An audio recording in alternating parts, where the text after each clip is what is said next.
afternoon, everyone. I'm going to share with you, sorry about the lighting. I'm going to share a piece of my heart with you today. This will be a hard video for me to do, but I feel the need to share this. Maybe it might help somebody else. So here it goes. The story I'm going to tell. 24 years ago today, we had our son. This video will be about him. I feel it's need to be done. Yeah, hopefully I get it all edited together how I want and have it done today, loaded today. If not, it might be posted tomorrow. His story, little Cody's story.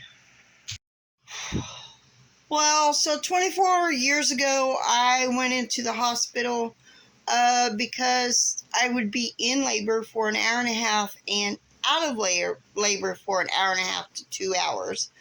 I knew I was in labor because this was our second child, and his pregnancy was different. He didn't move around a lot, but I know they say every pregnancy is different, so that's what I was going on. Anyway, he was born. He was born. When he was born, I never did hear him cry. He was an emergency C-section. Never did hear him cry whatsoever. I think we spent days in the hospital was 2 weeks. The first time I went to go see him, I was by myself. Me and a nurse that had wheeled me down there. He had tubes coming everywhere, and a machine was helping him breathe. A week after he was born, the neurologist, sorry, I can't speak this morning. I think it was a week. It was almost a week after he was born. The neurologist said that it would be better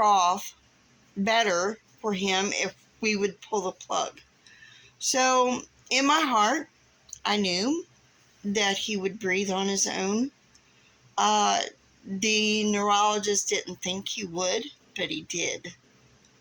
He breathed on his own.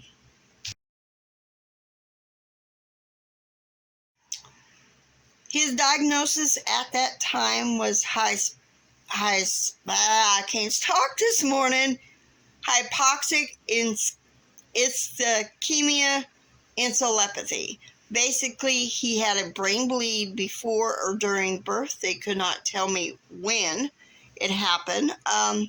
They just knew he had a brain bleed. He had a NG tube that is a nasal cania. He came home on that. I had to stay and learn how to take care of him on that situation.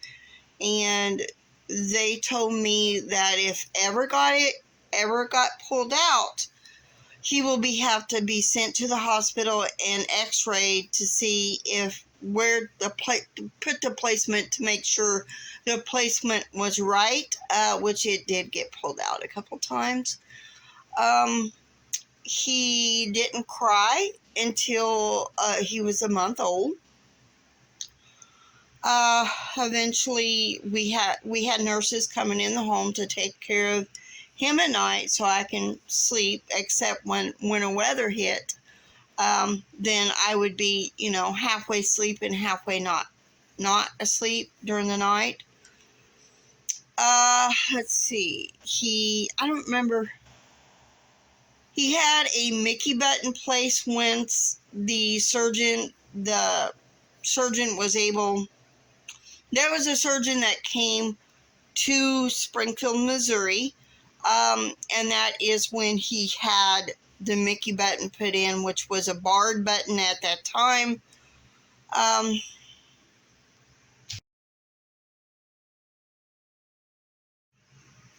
By surgeon, I meant a specialized surgeon that did these kind of surgeries. He was, when he went to see the neurologist when he was a year old, the neurologist was shocked that he was there. And we did go through a few nurses because they told him, sometimes he would just turn blue all of a sudden. I mean, he would have a dusky color to him. He would always smile when his sister got in trouble, so I knew he enjoyed listening to his sister getting in trouble. At a year old, he got the diagnosis of cerebral palsy. Then he was on hospice for the first year and a half of his life. 2 years old, he was neurologist, and everybody was surprised that he was there, that he was alive. Then came his between 2 and 3.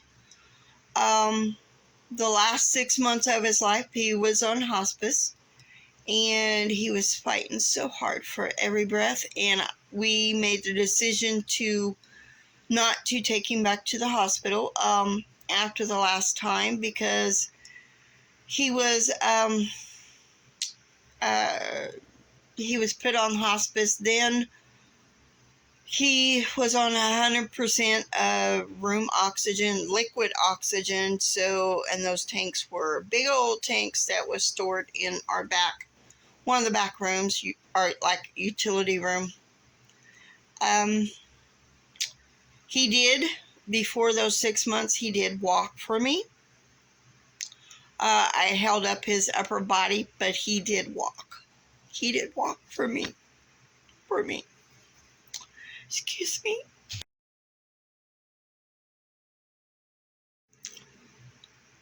The nurse that was in the home the night he passed was also the second nurse that was in our home at that time when he came home, and she informed me they wasn't expecting him to live 6 weeks. But he lived to be almost 3. Almost 3. And that just shows that don't give up hope. Never give up hope. Never.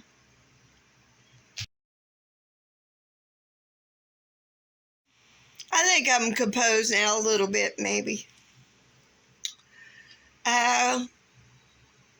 He was a special little boy.